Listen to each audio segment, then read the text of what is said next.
August actually wasn't as perturbed by the news as Damien originally expected him to be. It was definitely troubling for him to realize that he had been born for a specific reason. The burden of his ancestors' dying wish was a hard one to carry. But, while he did respect the Azure Dragon, he wasn't willing to give up his life for his dream. His ancestor was worthy of his respect, but not his fealty. Obviously, the fact that Damien cared about his ancestor's goal was the most important factor. That made August take it into serious consideration, and more than that, the reason why he was fine with doing as his ancestor pleased was, "That was my goal from the start." He heard tales of the Dragon Emperor when Damien took him to the town. He wanted to be that person who could stand above a million dragons, and he wanted to be the shield that protected them from harm. The only thing Qinglong's story changed was context. August didn't know what kind of state Aurelian was in until now. The new regime, the current Dragon Emperor and the Holy Clans, was a cancer preying on the greater community. It made reaching his final goal more difficult, but that only further motivated August to get stronger. Plus, I'm not alone. There was a definitive difference between him and his ancestor that became more pronounced as he saw more and more of those memories. His ancestor was a lone wolf. He liked doing everything on his own and would only feel satisfied if his achievements were a product of his effort alone. August never had that kind of ego. He wasn't afraid to ask for help or make relationships with others. And he knew that no matter what he did, his father would always be there to support his back. That was the fortune he had, and it was exactly because his ancestor had chosen Damien as his guardian. In that sense, I do need to be thankful. He owed his ancestor for introducing him to his father.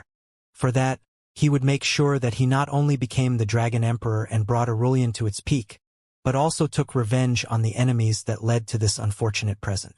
"Dad, when is it?" he asked directly after Damien finished his explanation.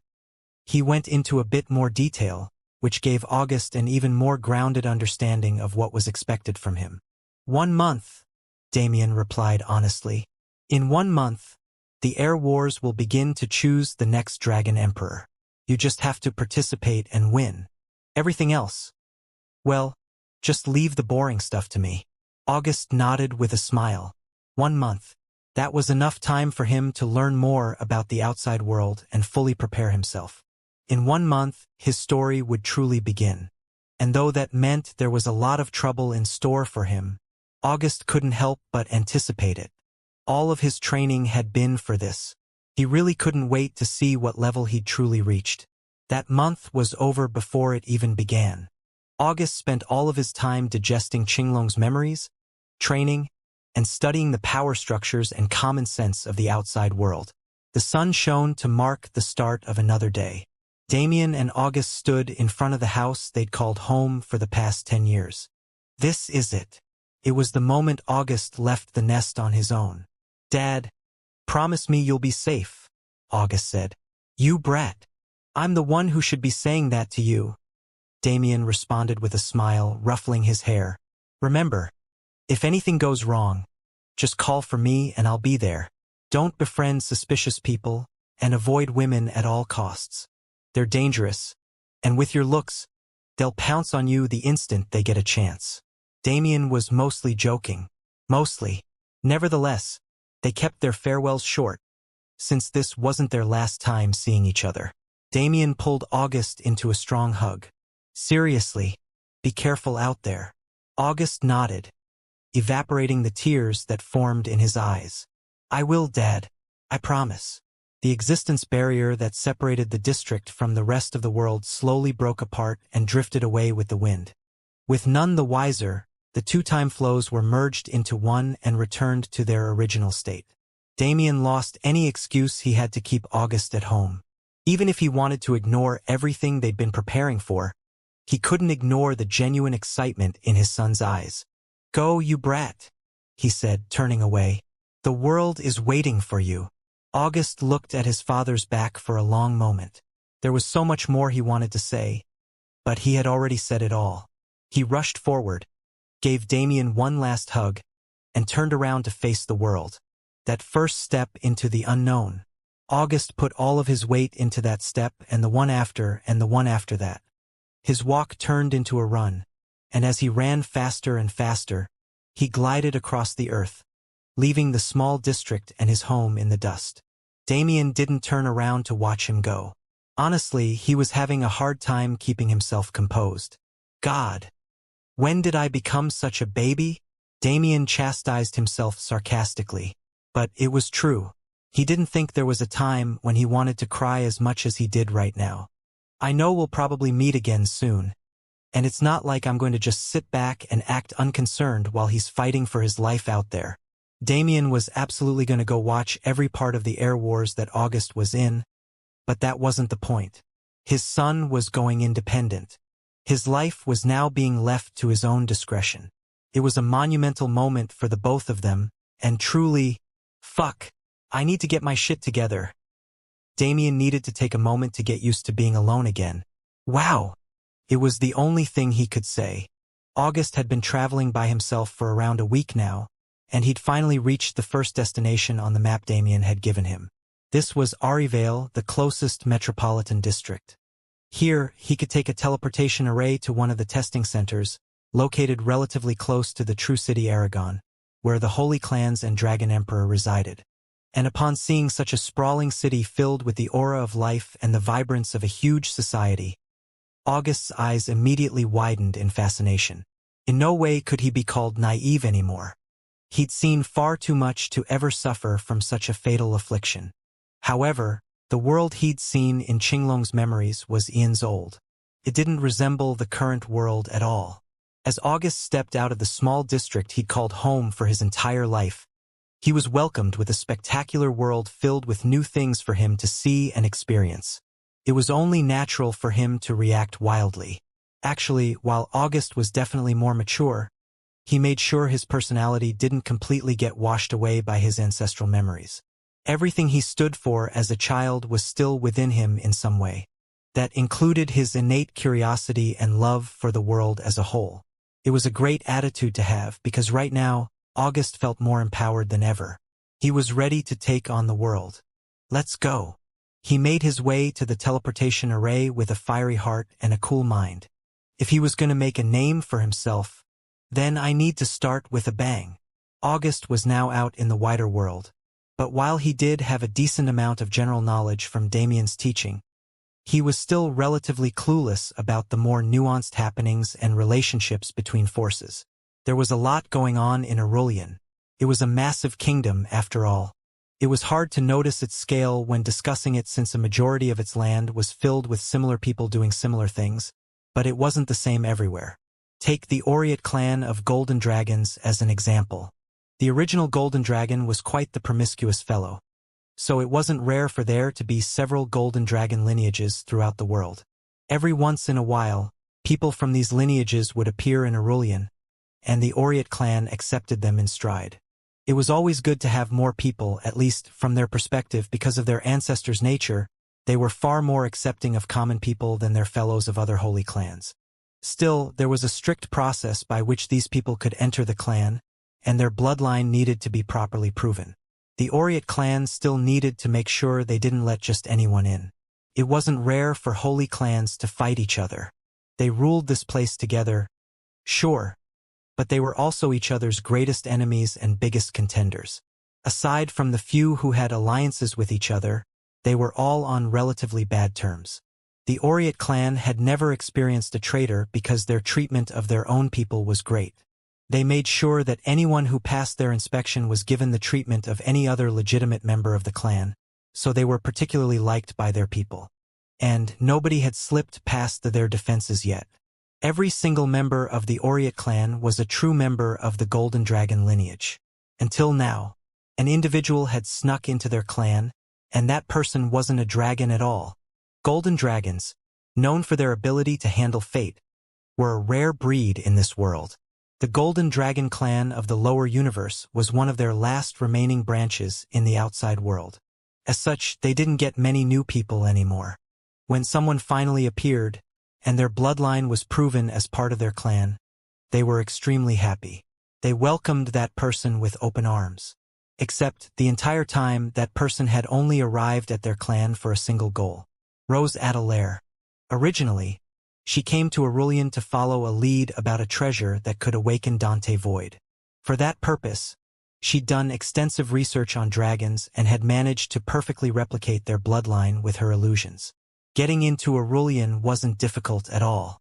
Once she was there, she hunted for leads until she found a trail leading back to the Aureate clan. It was more difficult to mimic a golden dragon's bloodline.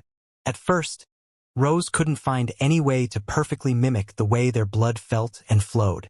She got a lot of help from the Golden Dragon clan in the sanctuary, which she could still access, unlike Damien. And after forming a rudimentary version of the bloodline, she managed to get in close contact with a few members of the main clan and used them to complete it. It was a tenuous process, but it really wasn't all that hard, especially since it dealt with Rose's specialties. She made it into the Aureate clan, and she'd spent the rest of her time here, perfectly melding into their society. Fate really was a big thing here. It wasn't an incomprehensible force like it was to the rest of the world. It was an energy, a law, another form of mana, just like everything else. The entire hidden world was filled with the aura of fate, and it enhanced each and every golden dragon within, providing them with the luck to gain opportunities and chances far more often than the average person. Rose, despite not being a real member of their clan, also happened to get this boost. Perhaps that was why she had such an easy time maneuvering and fitting in, even though she made sure not to establish relationships with anyone. The Aureate clan managed the finances of the entire kingdom. They were just as good with money as they were with fate. They also possessed the storage vault with the most treasures among all of the holy clans. If it was about things that the Aureate clan could teach her, there weren't many, but Rose put aside her personal quest for a moment so that she could prioritize the treasure. Of course, that treasure wasn't entirely necessary anymore, since Dante was awake, but that didn't mean it couldn't be helpful. After all, he was still in a weakened state, and not just because Damien was in possession of his divinity. A treasure like the one Rose was looking for would be perfect for stabilizing his mind. That was its entire purpose.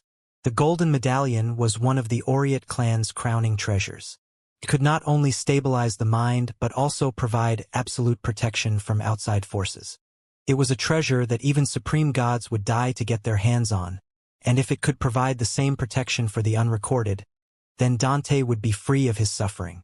There was still a question about if it worked, and Rose wasn't sure if it was actually in the vault or if it was being used by one of the higher-tier members of the clan.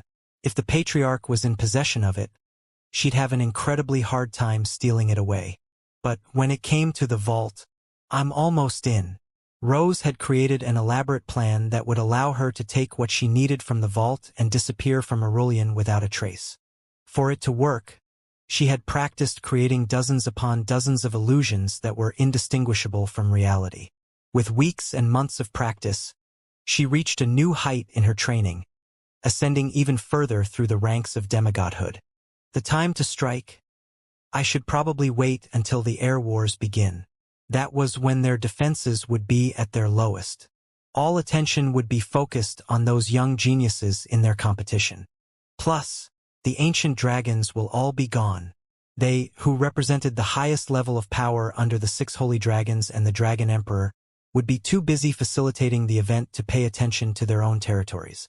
But regardless of how many people she has to actually face, this would be the true test of her skill. The illusions she made, could they really replace reality? Could they fool even supreme gods? Rose wasn't a fan of danger, but she was truly eager to find out. And, if she could find a new lead that would take her somewhere magical, somewhere she could find her true purpose in life, well, the Aureate clan specialized in fate, didn't they? It was about time to see if that power could influence her too. Even Damien didn't know that Rose had come to Aurelian. Since she'd been in the Aureate clan's hidden territory for the entirety of his stay in the kingdom, he hadn't sensed her either. It would be quite a surprising moment when they met each other or realized each other's presence. But that wasn't anytime soon. Currently, Damien was headed towards a completely different hidden territory. August won't be able to grow in time. It was a simple yet true statement. Even if August won the Air Wars, He'd face far too much opposition for him to actually be able to take the position of Dragon Emperor. Of course, he still wouldn't be strong enough even if Damien removed all of the obstacles from his path. But that was something Damien had already planned for. For now, the most important thing is supporting his journey. Damien wasn't going to directly start a war with the Holy Clans. Not yet, at least. He wanted to convert as many of them as possible before resorting to killing. Not because he was a pacifist now, but because they were necessary meat shields for when the war against the Sacred Abyss began. I mean, they are a great fighting force that will be respected and honored. Yeah, that's a better way to say it.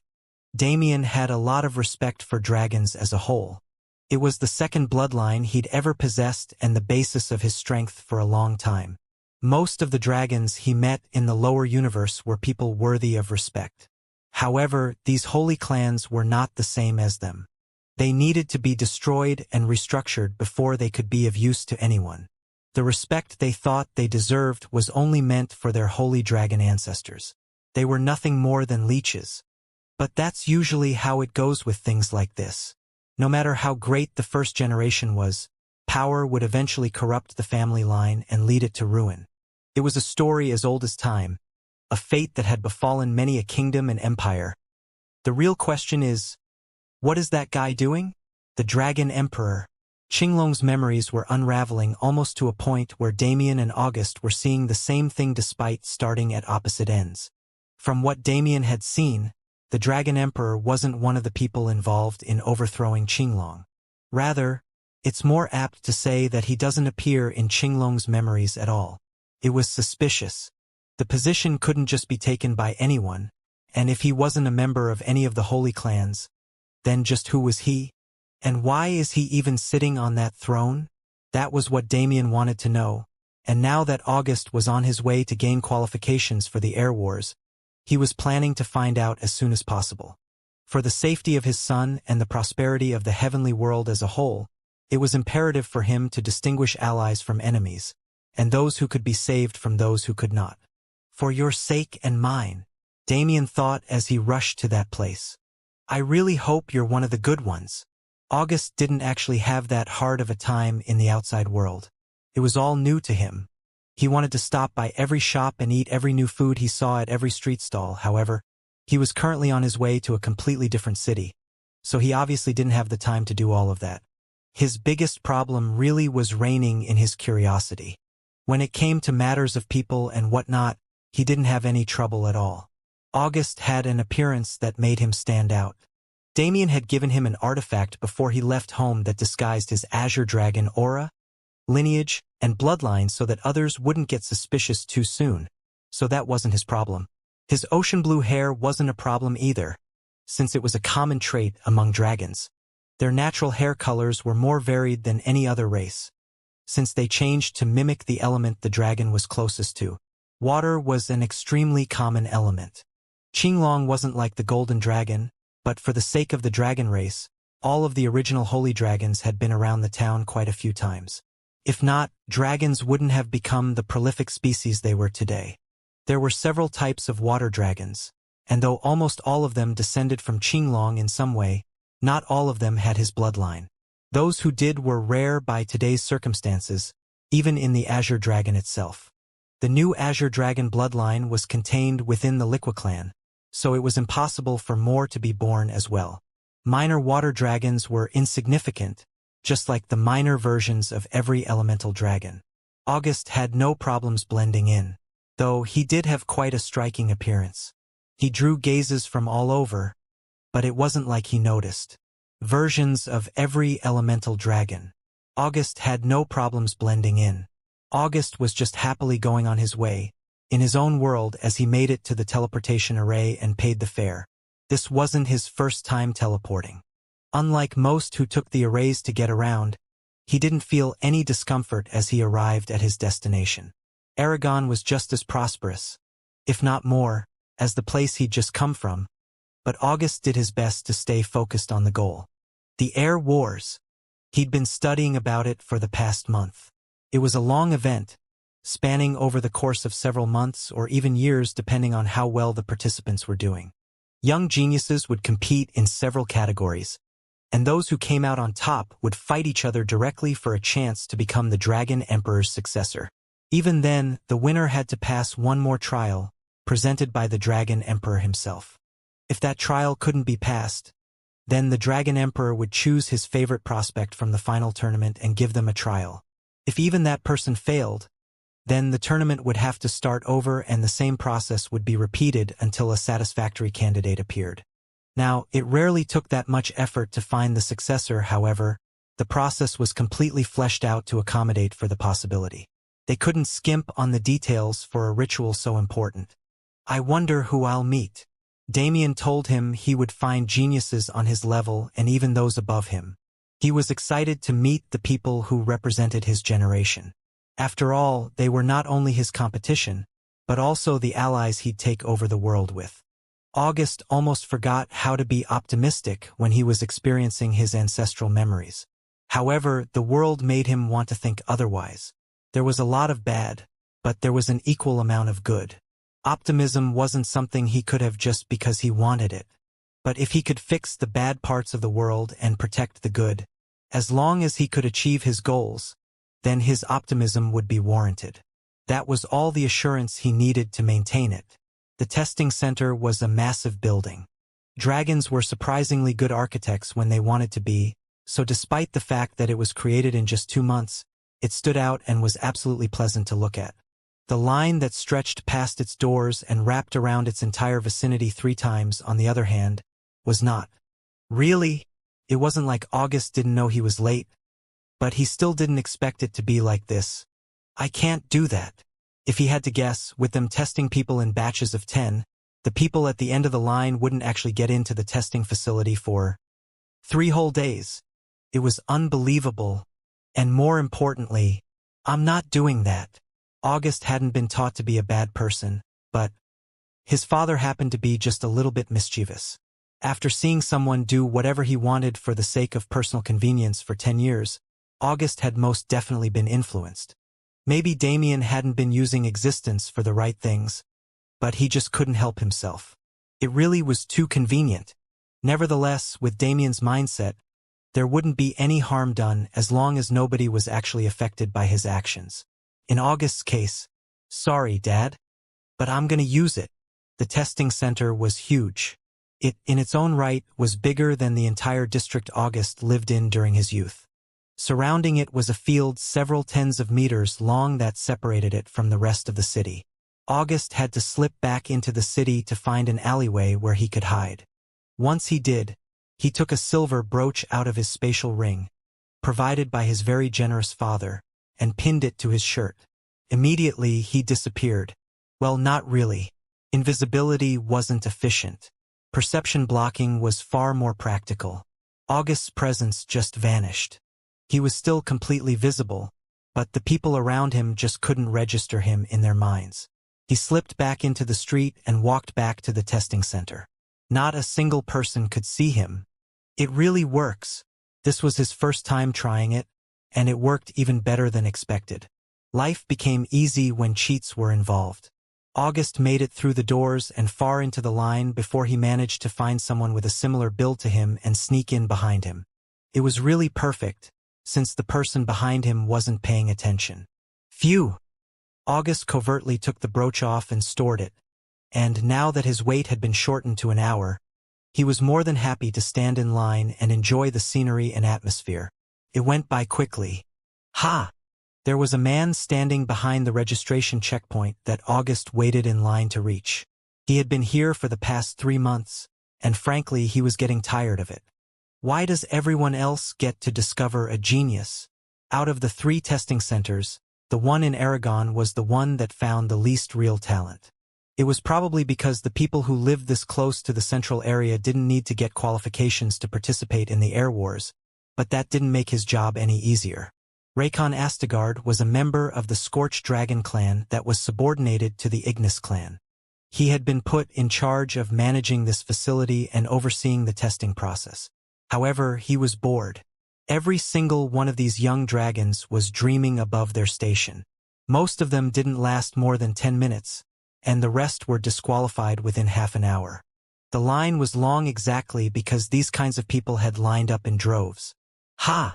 Raycon sighed again. Send the next group in. He gave the order to those at the front, and the next 10 people were allowed to register their names and enter the facility. All of these common names. The information came through immediately, and Raycon was made aware of who each of them was. They had names that were shared by hundreds of thousands or millions of dragons, and they would probably have talent matching that commonality. But Void, August Void. It was a name more like a human than a dragon. But as he wrote, just another water dragon.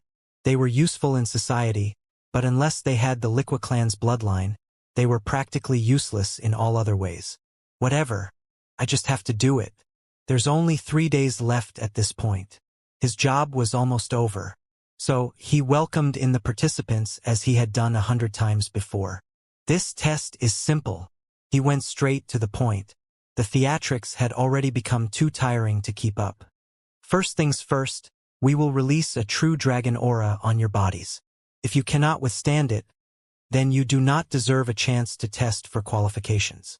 It began immediately. A pressurized chamber opened on the other side of the room, and the aura trapped within was instantly released. Vomoom! It wasn't an ancient dragon's aura. Suppressing these youths with power couldn't test their talent in the slightest. Instead, it was the pure aura of a holy dragon. Its suppression was exerted through bloodline, not strength. Draconic talent was directly linked to bloodline. Even if they weren't from a holy lineage, the blood of those dragons with talent would always lead back to a powerful ancestor in the past. Bloodline suppression would rouse the blood hidden within them and give them the strength to resist. However, if that blood wasn't present, or if it wasn't dense enough, then they would fail without a doubt. Talent is the most crucial differentiator between us and them. Someone of Raycon's level was already unreachable for most of those common dragons. As for those like Xaria Ignis, these people probably can't even comprehend someone who reached 4th class at just 15. Could they? That was like a human reaching that level as a toddler. Raycon had already stopped paying attention. 10 people had entered. He had already heard 3 buzzers, signifying that there were only 7 remaining. As expected, 3 more buzzers sounded within 10 minutes. When another 10 passed, there were only 3 participants remaining. Raycon waited as he'd waited every day for months. He closed his eyes and indulged himself in random thoughts as he waited for half an hour to pass so he could call in the next group. But, has it not been 30 minutes? Certainly felt like it. Say, how long has it been?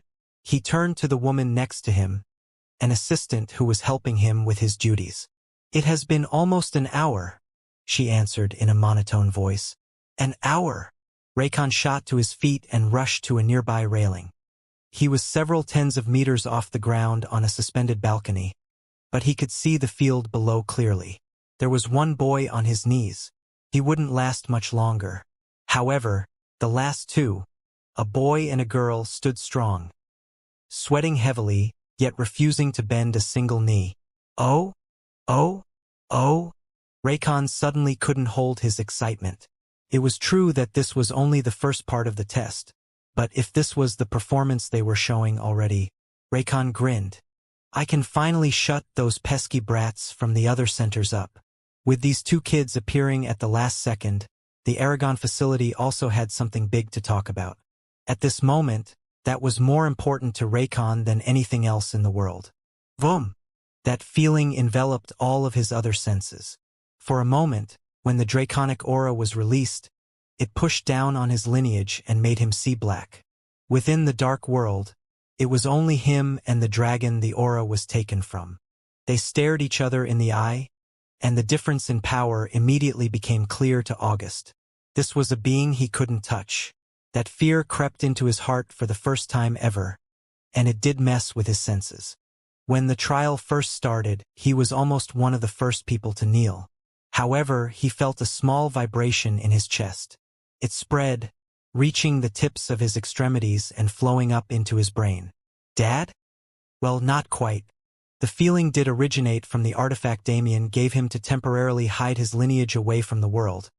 But that wasn't what spread through his body.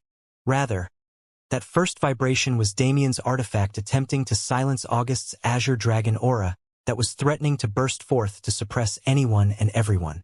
It didn't succeed. August's blood rushed and roared. It was awakened by the threat to its nobility, and it refused to go back to sleep until that unworthy peasant was shown the difference between heaven and earth. The azure dragon was a mighty dragon. Those of their species were never cowardly, never willing to back down, and always looking for a fight to prove their worth. They were the rulers of the seas, the rulers of all water in existence. At their beck and call was a force that many couldn't even hope to comprehend. Naturally, the azure dragon who created this power, Qinglong, was a domineering man in his youth. And August was being pushed to act the same. His bloodline screamed in his ears, urging him to turn this entire testing facility to dust. It ordered him to subjugate the dragons around him and establish his rule. However, August refused. That isn't my way. He respected his ancestor, but they were different people. He was willing to use those traits to his advantage when he needed to, but he would never be ruled by them.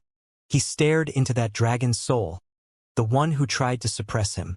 And though he didn't choose to release his aura, though he reigned in the bloodline that was threatening to go wild, he didn't stand down. This is not a battle of power. If his bloodline believed he could tear this place down with his own power, then strength wasn't the key to passing this trial. Instead, is it potential that you want to see? The dragon didn't answer him. He was, after all, a mere projection created in August's mind to replicate the dragon who created it. But August was sure of his thoughts. He was sweating. Feeling an aura this majestic was still difficult for someone of his level. But he straightened his knees and his back, staring directly at the pressurized chamber that the aura originated from.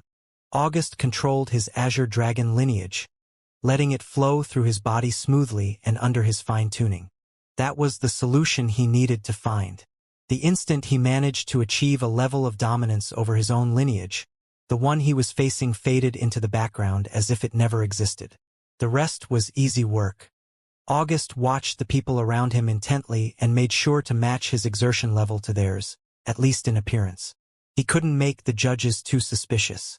That was something Damien had warned him about countless times. And even if he hadn't, August wasn't the type to crave unnecessary attention.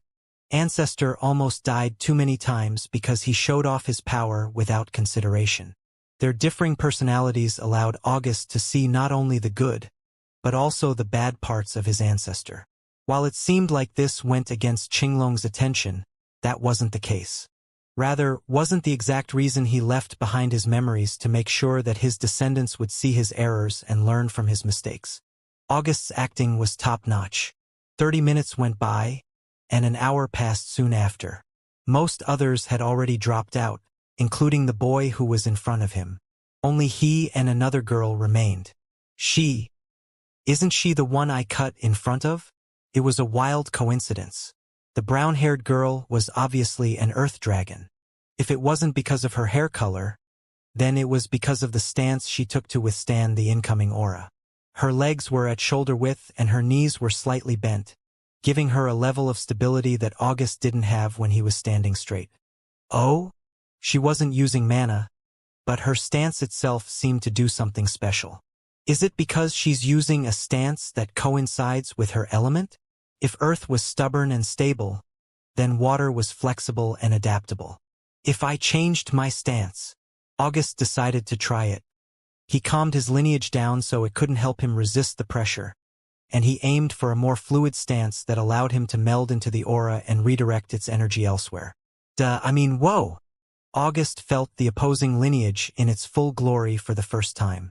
It was heavy, mountainous almost. It felt like a peak that was impossible to climb, urging people to give up the notion before even trying.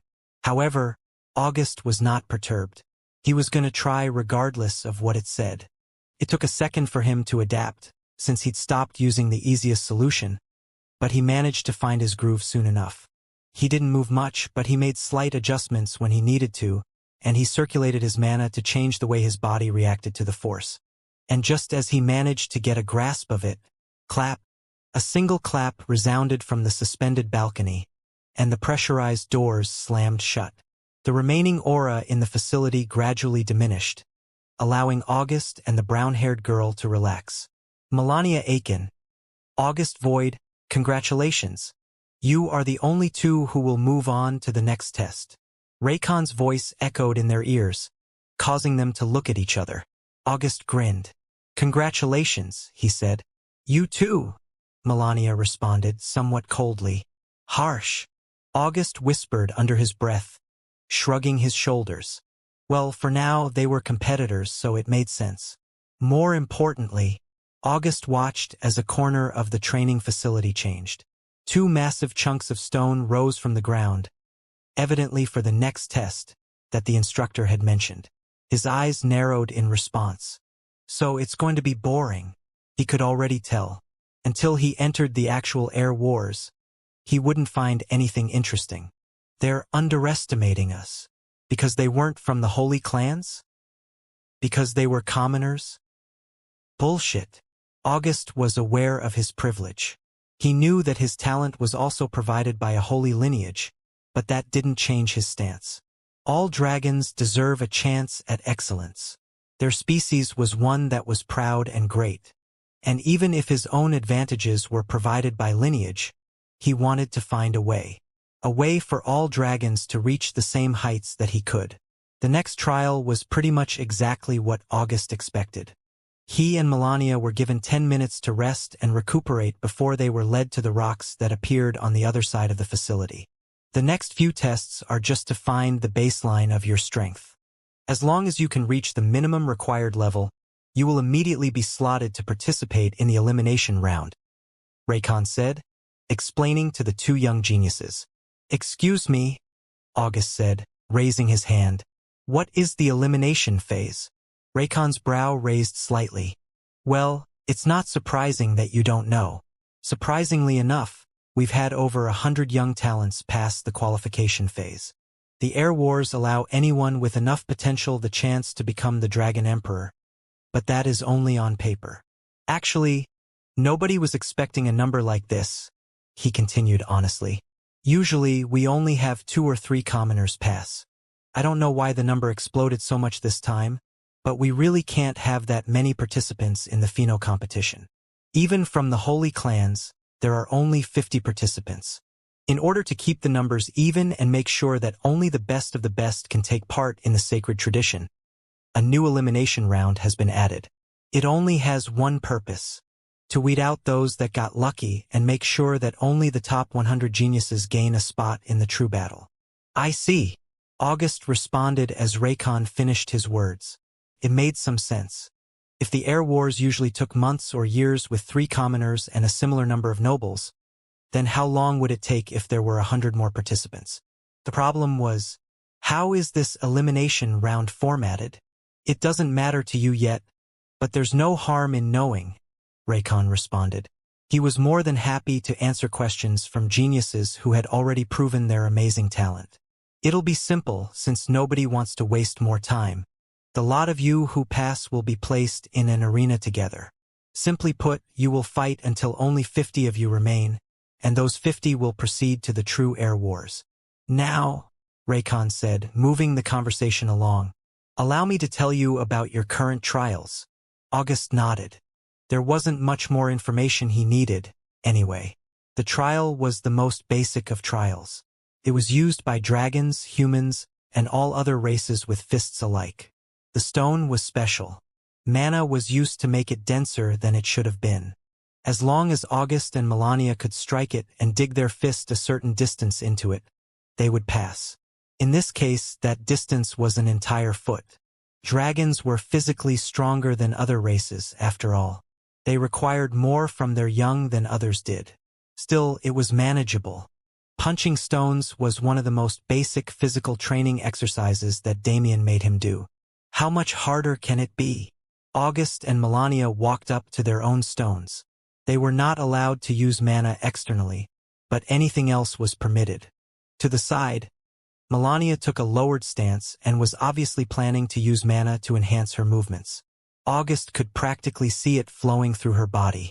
As for him, I think I'll do it with just my strength. Mana was In August's mind, mana was not meant for things like this. Mana was purer than this, and far too sacred to be wasted on mere physical enhancement. He didn't need to use it to justify his strength. He didn't have anything against those who did, nor did he look down on them.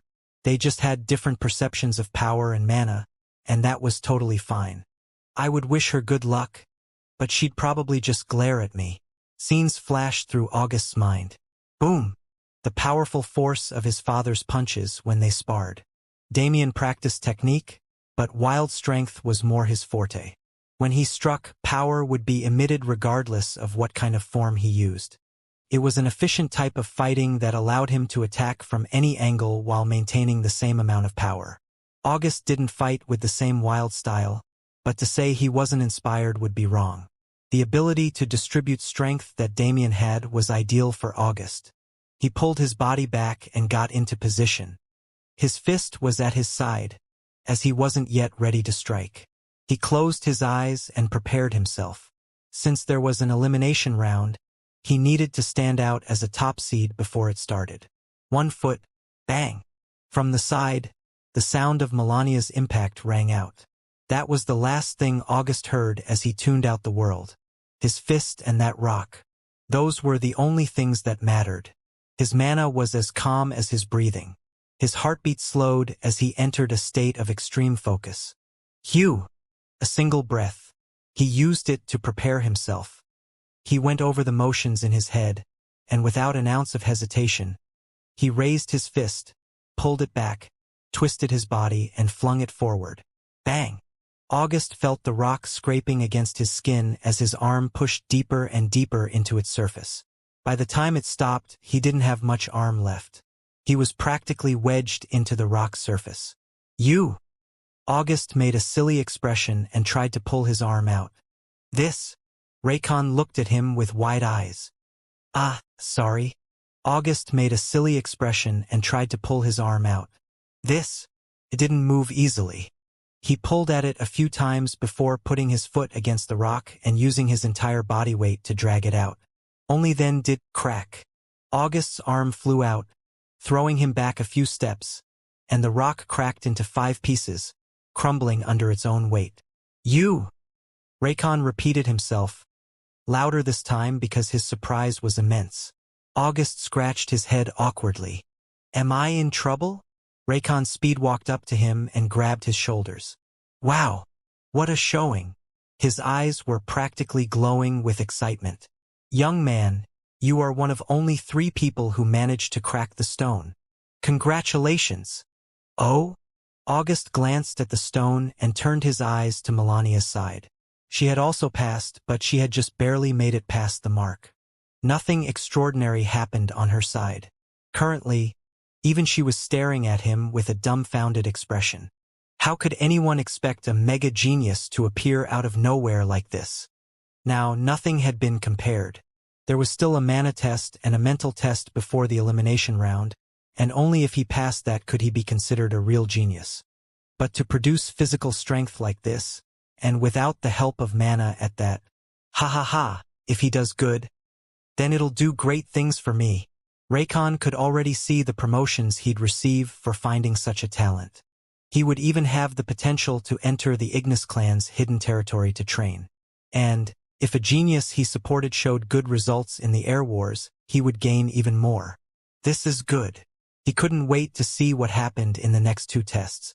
Because if August showed the same performance as he did in the first 2, then supporting him will be my best investment yet. Melania sort of faded into the background after that. She was still there. She did the remaining 2 tests along with August, but her genius was overshadowed by his at every step.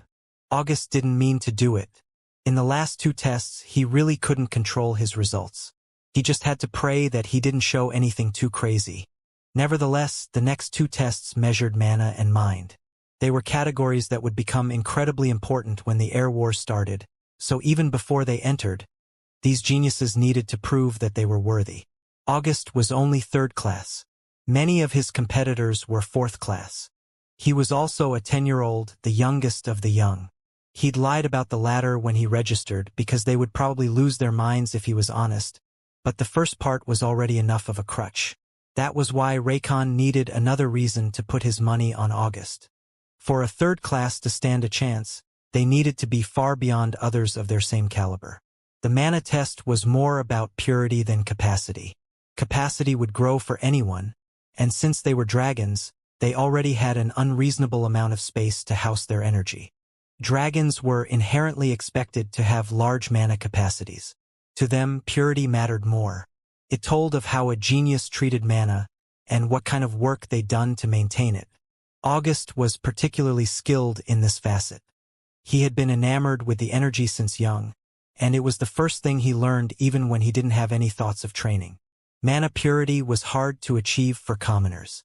Since they didn't have the necessary means to purify the mana on their own, they'd often end up with mana as rough as what their environment could provide them. August had Damien. Not only did he learn how to purify his mana, he was given an environment where the mana was already extremely pure. Putting those two facts together with his love for mana, which caused him to constantly interact with it, August's mana purity didn't even have to be mentioned. The testing device practically danced with spirituality when it received his energy. It was a reaction that only those of the holy clans could produce, which instantly put August's identity under question. Though nobody actually addressed the elephant in the room, Raycon's eyes shined. He's definitely a hidden noble. Sometimes people of that caliber had strange desires. Wanting to participate in the air wars as a commoner seemed to align with those actions, usually taken under the excuse of experiencing life. Melania also thought the same. That was why she didn't feel too bad about losing horribly to him. Her mana was also relatively pure, especially for a commoner and an earth dragon, but how could she dream of coming close to a true noble? It helped her put aside the negativity brewing in her heart and concentrate on the test. So it didn't matter to her whether her assumptions were true or false. He sure doesn't act like a noble. August was an outgoing person, and he looked to be interested in others purely out of curiosity, not out of some twisted sense of superiority. It was hard for nobles to hide their regality. They'd never touched the common air before in their lives, so how could they properly mimic their less fortunate counterparts? August's ability to do so meant that he'd either been living away from his clan for a very long time, or he had a disgustingly twisted mind. Well, the chance of him not being a noble at all also existed, but nobody considered it in the slightest. When August and Melania finished the mana test, they were led to another chamber within the facility. It was a large building, but most of the space wasn't put to use for testing. A large percentage was made to hold people since large crowds were expected, and the rest was used for a variety of purposes, since these buildings wouldn't just be torn down after the testing ended. Nevertheless, when they entered the room, Raycon immediately shut the door behind them without another word. The two of them were left alone, and before August could say anything, the lights shut off with a large bang. The darkness was complete. He knew that Melania was nearby, but he couldn't feel her presence. He knew that his senses were working, but he couldn't hear anything, smell anything, or attempt to perceive his surroundings at all. His mind was isolated from all else, and that was when his final trial began. A trial of mind, created to see if geniuses could endure the high-risk, high-reward environments they'd be thrust into when they joined the air wars. If their minds couldn't handle the pressure, there was no point in their talent. It would all go to waste regardless of what happened. So this was the last test and the most important. The scenes that flashed through August's mind made him feel like he was really present inside them. He could feel the sensations of war as he was enveloped by a battlefield. The sword in his hand was real. He couldn't control his actions, but he could feel the movement of his muscles as his arm chopped down to kill another enemy. Blood was everywhere. Mayhem was everywhere. And, on the other side of it all was a treasure that everyone present wanted for themselves. It was all or nothing in this place. And August, the light in his eyes immediately died. His emotions numbed, and his perception of everything changed immensely. This scene, it wasn't new to him. Qinglong had been in wars like this thousands of times at the very least. He was always fighting tooth and nail to gain a treasure that he had no business of getting his hands on. For those rewards, he risked everything. He killed and killed until he was the only one left, and after attaining what he fought for, he'd go looking for the next battlefield. It was a tiring life in August's opinion, but it was one he'd been forced to live every single night for the past 3 years. This was how he dealt with it. The instant he found himself in a life-or-death situation, he turned everything off and embraced his draconic instincts. When it was necessary, he'd become the monster he feared when he was a child. When he needed to, he could give an entirely new meaning to the name August Void. And that was the most bittersweet thing for Damien to watch happen, knowing that he couldn't do a thing to change it. It was a mentality a child should never have. But when that child was a dragon, and the Azure Dragon's successor at that, it was a mark of fate, the makings of a ruler. It was already obvious that August would participate in the Air Wars before he even entered the room. But if this was any indication of how that event would go, surely it would be far more significant than anything that had happened in Aurelian in many, many years. The test ended soon enough. August's qualifications didn't need to be questioned anymore. His mental stability in the midst of chaos was astonishing. No genius at his age should have ever been able to show results like those. That includes those from the holy clans. A mentality like August's could only be developed through years of experience in combat. August had put his age down as 18. His body looked young, but just barely mature enough to be passable. For him to maintain such stability could only mean that he'd been involved in war for his entire life, from birth to now. It was incomprehensible, really.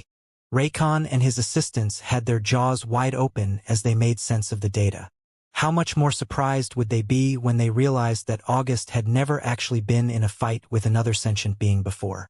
None of the other dragons had to go through what he did. Ancestral memories were called that because, in a sense, that was what they were. However, they weren't really memories. They were comprehensions.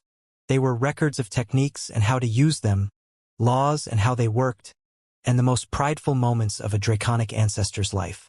Draconic ancestors were worshipped. They were seen as perfect beings by those descended from them. Naturally, they didn't want to ruin that perception by showing them their faults. Qinglong was different. Because of his unique ideologies and circumstances, August had been raised totally differently than a usual holy dragon successor would be. The version of him that existed within his mind was completely different from the one that existed in the world. Someone like Melania ended up serving as a control. She was as a genius of her and August's age should have been. Melania passed the test. She had her reasons to participate in the Air Wars, and she refused to give up before she even caught sight of them. Seeing August's performance motivated her. If someone younger than her could achieve results like those, then what was she doing lazing around? She put her all into the mental test, but even then, she wasn't expecting her own reaction. She froze up the second she found herself in danger. Her mind was stuck in stasis, and as her elusive body followed her mental state, she was instantly cut in half by an enemy soldier and killed. She was revived in the illusion, but her mind didn't stabilize. Death only shocked her further into her frozen state. Over and over again, she died. It was getting to the point where her health was in concern. Raycon and the rest were preparing to pull her out of the situation and mark her attempt as a failure. However, even she didn't know how she did it, but she regained control over her mind. Her arms shook, reflecting the instability within her, but she raised the sword in her hand regardless. She closed her eyes as she swung it down on the approaching enemy, but that only made the feeling of cutting through flesh and bone more palpable. Melania wanted to vomit. She was nauseous beyond belief. Her every instinct told her to give up so she could leave this place. She had never been in this kind of situation. She lived with her family in Aurelian. Crime didn't even exist here, and since she'd never left her district to see the wildlands where other beasts roamed, she'd never fought outside of sparring. This was her first time seeing so much blood. And this was the first time she'd ever killed anyone. The assistants in charge of the illusion advised Raycon to pull her out. It was already too dangerous for her to continue. Her results had already been recorded as well. But let her stay. He didn't agree. Despite his somewhat nihilistic attitude towards the entire qualification test, Raycon was still an avid supporter of geniuses. He could see how Melania was trying, and he could see that if she was given time she'd manage to adjust. As such, he allowed her to continue, and eventually, she barely passed the standard by the skin of her teeth. That was the expected result. No, the expected result was for both of them to fail. If they ended up failing the mental test, they still would have been allowed into the elimination round. Mentality could be improved, unlike talent. However, both of them passed the test. To differing degrees, of course, but that didn't change the fact that they both passed. Among the 150 that made it to the elimination round, only 10 passed the mental test. They were the ones Raycon was most excited to see. Yes, he held prejudice against commoners. That was normal for anyone in his position. But when it came to geniuses, his standards were different. Plus, he really couldn't contain his curiosity. If someone outside the Holy Clans really did win the Air Wars, what would happen to Aurelian? It was an exciting prospect, and it was more than enough to make a prejudiced man drop his bias. Not everyone really understood what it meant, but a lot of those near the front of the line realized that something was strange when over an hour passed before they were allowed to enter the facility. When the line had been moving every 10 to 30 minutes before that, it was a pretty obvious change. But there was no way for them to actually know. After all, August and Melania didn't exit the facility with the rest of their group, who had been too busy suffering through the wild draconic aura to notice what anyone else was up to. There was still an indicator. The fact that only 8 people left the facility when 10 people went in let others understand that 2 people had either passed or done something insane. Since the former was more possible, well, tensions heightened immensely. Many were starting to wonder if it was even possible to make it through the qualification test after seeing so many people fail, but the fact that other commoners had passed gave them hope that they'd be able to do the same. Whether or not they could was a completely different issue, and it didn't really matter to August. He and Melania were taken to a room connected to the suspended balcony where Raycon was when they first entered the testing grounds. They didn't need to be there. Their names had been registered for the elimination round. There was indeed some information they needed to know before they left, but it definitely didn't take enough time for them to relocate and sit down for the conversation. Nevertheless, Raycon had brought them here with an offer, and he didn't want them to leave until they'd at least heard it. "I will be honest with the 2 of you," he said, looking at the 2 youths who sat on the sofa across from him. "I want to sponsor the 2 of you." What did that mean? How would it benefit them? Raycon had prepared a speech to explain those things long ago, when other facilities started welcoming real geniuses. However, this was his first time actually being able to give it. He was quite excited for this moment, as he had been since the 2 of them arrived. August, on the other hand, he didn't have any plans of accepting that sponsorship. He lost interest in this conversation the moment it started. But since he was already here, well, I guess I can at least hear him out. Forming relationships with others was never a bad thing.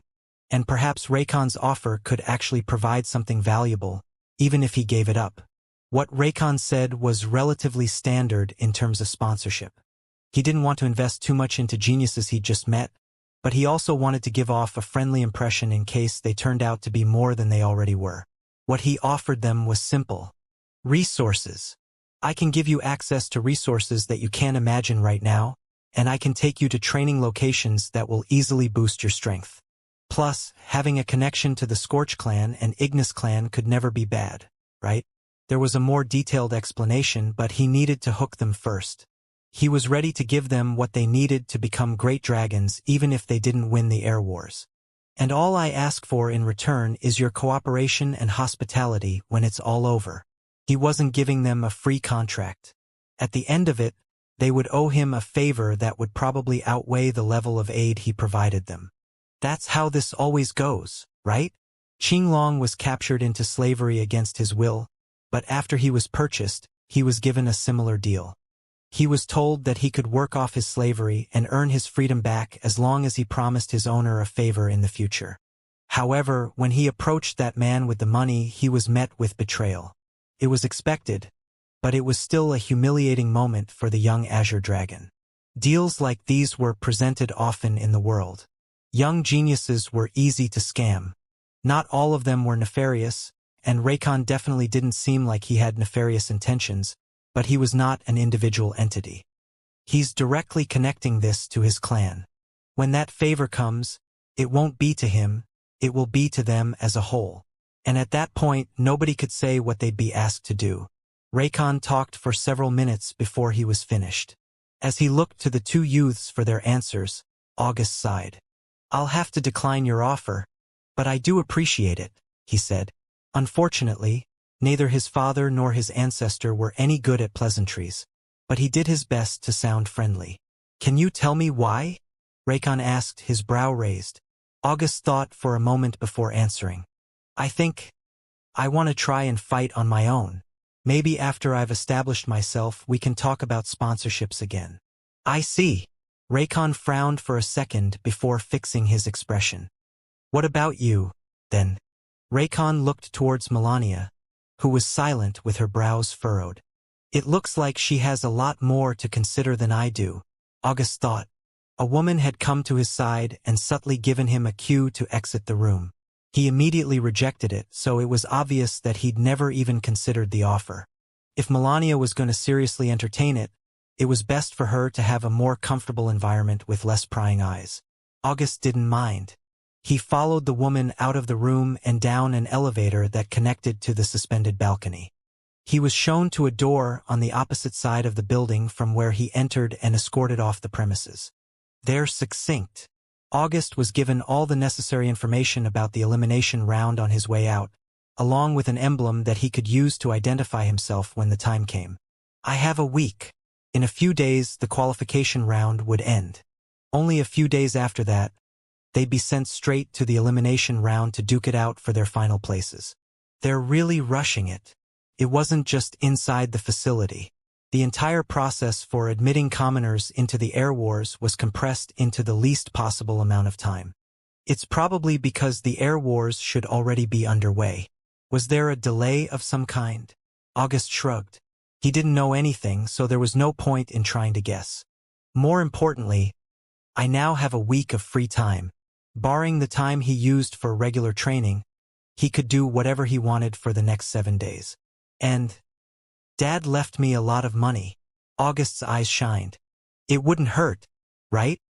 After only recently entering society, August had been focused on doing what he had to do. That was mainly because he didn't have much time left to take the qualification test. However, his father had been especially stern in telling him, "Don't overwork yourself. If you want to explore and relax your mind, then do it without regrets." It was a little ironic that Damien was being so serious when he was telling August to have fun, but it was just a reflection of his strong sentiment. August looked into the city separated from him by a large green field. Then, let's not waste any time. There was too much to see and too little time. So August wasn't going to let even a single second go wasted. Without an ounce of overstatement, August spent the rest of the day eating. Nobody could comprehend his voracious appetite. Damien managed to feed him solely because he had the power to create animals out of mana, but anyone else would have suffered immensely. That was exactly the reason Damien gave August so much money. He predicted this scenario. August went to every food stall he saw, sat down at 8 different restaurants, and practically drained several vendors of everything they had to offer in the span of 6 hours. By the time night fell, August was in some random part of the city that he couldn't even find on a map. As he glanced around, there were only slightly run-down buildings everywhere, most of which were houses. And, "I'm lost." He had no idea where he was. He followed his nose here because he smelled something delectable, expecting there to be a large restaurant in the vicinity. But after an hour of searching, he realized that the smell was coming from someone's house. And at that point, he had to give up on his quest. August scratched his head awkwardly.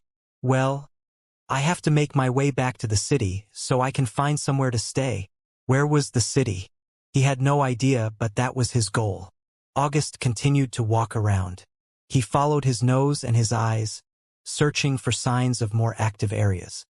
He figured that the city would still be alive at this time of night, unlike where he was now. However, he didn't end up finding what he wanted. His path took him further outside of the city, and the houses around him became more and more decrepit. Slumping down against a nearby wall, August sighed again. Now I'm foodless and homeless. The outside world was great, but he was also not equipped to deal with it yet. Life was definitely a lot easier when Dad was here. August didn't think about it when he was out and about, occupying himself with activity after activity, but now that he was alone and stuck with his thoughts, loneliness started to dawn on him. An entire week, huh? He didn't think he'd be able to take it as easily as he originally expected. I guess I'll just go train. He didn't want to sleep on the ground, but he didn't want to waste the night searching for the city. It would be easier in the daytime. His best option was to just spend the night practicing. He could worry about his problems later, but perhaps it was because he was a lucky person. Just as he had that thought, he saw the shadow of a person in the distance. Is that? It was a familiar face. My savior! August rushed over without hesitation. They'd only met briefly, and they'd only met today. Yet, right now, Melania Aiken was his only hope of finding shelter. Hey! August's voice echoed through the quiet streets. Hey, wait up! Melania reacted to it. There was no way she couldn't, considering how obvious he was. However, in the darkness, the first thing she registered was an unknown shadow approaching her rapidly, so she naturally took a defensive stance. She was holding a bag of groceries, but she'd already prepared to drop it if things got ugly. Whoa, relax. Remember me? August slowed down and let her eyes adjust so she could see him. You are the boy from before? Melania said, somewhat relaxing but keeping her guard up. They didn't know each other. There were loads of things August could do to her right now that she wouldn't want, especially if he really was a hidden noble. That's right. My name is August. We met at the testing facility early. What do you want? Melania cut him off and got straight to the point. She was too close to home to allow any random man to take up her time. Nothing could be allowed to go awry. Why is she wary? August understood mostly, but he didn't understand why she'd instantly assume that he was trying to do something nefarious. It must have something to do with her own experience. Her life was different from his, so they reacted to things differently. He would probably be curious first and wary later, but Melania suppressed her curiosity and stayed cautious of everything around her. Well, I don't know how to say this without embarrassing myself, but I'm lost. Would you mind pointing me towards the city? August was frank. Obviously, she didn't want to entertain him, so he was fine with just getting directions and leaving. Melania looked him up and down. His clothes were dirty since he'd been sitting around on the unpaved rock that was the roads in this area. He had dark circles under his eyes, whether from worry or tiredness. He really didn't look the same as he did when they first met, though his demeanor didn't change at all. Before that, how did you even get over here? Disregarding her first instinct, Melania asked about his situation. I don't really know. I was just walking. Then I smelled something, so I came this way, and then I kept walking, and somehow I ended up here. Somehow? Yeah, somehow. Ha! Melania almost couldn't believe it. This place was 3 hours outside of the city. There was nothing nearby except other decrepit houses and the bland livelihoods of the common people that often went ignored. Was it even possible to come to this place unless one was born here? Melania didn't think so, but everything about August told her that he wasn't lying to her. Is he naive or is he just stupid? She couldn't tell. But with his attitude, if you go back to the city now, you won't find anything good. Crime didn't exist here. Dragons didn't commit crimes. However, a draconic society was still a draconic society. It was a ruthless place where the strong prevailed and the weak were suppressed. Crime didn't exist because things that could be deemed as crimes elsewhere weren't the same here. If one was strong, one could rob and steal as one pleased. If one was strong, the will of others didn't matter. If one attacked someone weaker, they wouldn't be punished. Unless, of course, someone stronger than them didn't like what they were doing. If someone like August, who looked like a fallen noble, entered the city at a time like this, there was no way he'd see the sun unscathed. August didn't know this, so he was a bit confused. What am I supposed to do if I can't make it back? Sleep on the streets. Wasn't it a bit rude for her? Ha! Melania sighed before he could finish that train of thought. Come with me. She started walking without another word. August looked around, as if he was asking the world if she was talking to him. But seeing her continue to walk whether he followed her or not, he just stopped asking questions and rushed to catch up with her. Melania led him through the maze-like streets of this residential district until they reached one of the many monotonous residences that outsiders would never be able to tell apart. She only turned around to face him again when they reached the door. If you say anything out of line, you're gone. If you do anything even slightly suspicious, you're gone. Just be mindful, sleep, and leave in the morning. You can find a hotel or something tomorrow. August's eyes widened slightly. Wait, you're letting me stay here? It was a sudden proposal, but not an unwelcomed one. August would much rather sleep for free than pay for a hotel, especially if he had to spend hours returning to the city before he could even find one.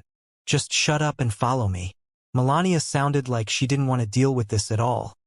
But she was the one who brought him, wasn't she? He asked for directions to the city, but she chose to show kindness instead. She has it in her, but her circumstances don't allow her to be kind, huh? August read it almost immediately. Is this the norm around here? He was forced to wonder as he accepted Melania's terms and followed her into the house. Immediately, he was blessed with warmth. It was quite cold outside. Aurelian's climate was varied and ever-changing. It had 6 seasons, and currently, it was the equivalent of winter in this sector of the kingdom. August was more resistant to cold than other dragons, who were already more resistant to cold than other races. It was one of the many benefits of an azure dragon lineage. Still, the warmth was much appreciated. The instant he entered the house, he felt like he'd been healed. Sit over there. Melania's voice drew August's attention. She used her head to motion over to a small chair, one of only a few in the house. Aside from the warmth, there really wasn't much. A kitchen, a table where 4 people could sit, another small chair and a worn center table that constituted the living room, and a stone staircase leading to the 2nd floor. August didn't comment on it, instead opting to just do as he was told. Melania went to the kitchen with her groceries and started putting them away. I'll set up some blankets for you so you can sleep where you are right now. No matter what, the upstairs area is off limits. If you even think about it, I'll kill you. She still hadn't looked at him more than a few times. Melania was putting in effort to make sure this was just a random act of kindness, not something he should take for granted. And August accepted those sentiments. He didn't plan to impose on her for longer than he needed to, and her family circumstances had nothing to do with him. I can't help but be curious, though. Melania's attitude towards the upstairs area was far sharper than anything else she'd said. Her motivation? Could it be? August looked at the ceiling, but he didn't think too hard about it. In the end, if Melania didn't want to share her life, he wasn't going to press about it. He was just thankful that she decided to show him kindness. And for that, he had to reciprocate in kind.